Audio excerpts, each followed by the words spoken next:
En camion, en bateau, à pied, en charrette, en 10 jours, nous allons parcourir plus de 800 km et visiter 18 écoles primaires. Notre objectif est d'aller au contact d'écoles les plus reculées du pays. Première étape de notre mission, la pépinière de Fabri-Métal, un de nos mécènes. Ici, 1 million de graines d'arbres ont été semées pour des projets de reforestation. Nous venons récupérer 80 jeunes arbres pour planter dans les écoles. Le chef jardinier nous conseille quelques espèces d'arbres pour les écoles. Ces arbres devront être robustes et peu gourmands en eau.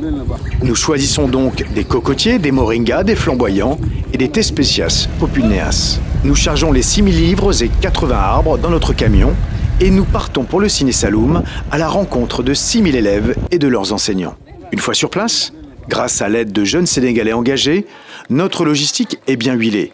Nous apportons pour chaque enfant un livre, des arbres à planter, du grillage pour les protéger et des nattes. Les écoliers sont âgés de 5 à 12 ans. Selon les écoles, entre 200 et 550 enfants viennent devant nous pour écouter l'histoire d'Esther et Madiba. À chaque intervention, nous racontons l'histoire du conte Esther et Madiba sauvent leur forêt. Garçons et filles sont tout de suite très attentifs au récit qui porte sur le reboisement, la fraternité et l'espoir. Le conte décrit l'aventure de 2 enfants qui vont traverser tout le Sénégal pour trouver des graines d'arbres. L'histoire parle surtout de résilience de la nature. Toute graine devient un futur arbre et l'équipée sauvage va réussir à récolter suffisamment de graines pour reboiser leur forêt détruite. Dans chaque école, nous prenons l'exemple des plantations des enfants pour rendre hommage à leur action en faveur de la nature, comme le font les héros du livre Esther et Madiba. L'important, lors de nos interventions spectacles, est que les enseignants participent à nos côtés, soit en traduisant certains mots, soit en expliquant les enjeux du livre. Autre moment fort, durant notre représentation ludique, nous avons 2 intermèdes musicaux.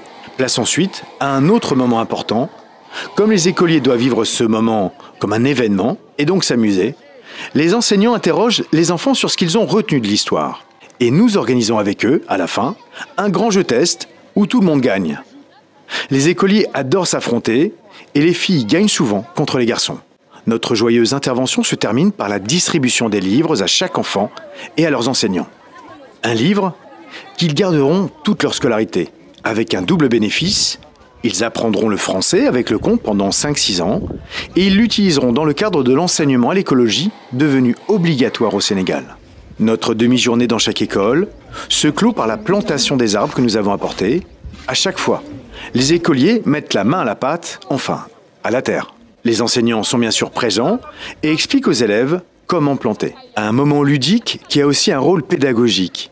Ici, c'est un cocotier que nous plantons car c'est un des arbres les plus demandés par les écoles. Il donnera rapidement des fruits aux écoliers et a besoin de peu d'eau pour sa croissance. Nous apportons aussi du grillage pour protéger les plantations contre les attaques de chèvres. La joie des enfants est notre cadeau. Nous quittons chaque école avec tous ces sourires dans nos cœurs. C'est cette énergie qui nous porte lorsque nous préparons en France, chaque année, la future campagne.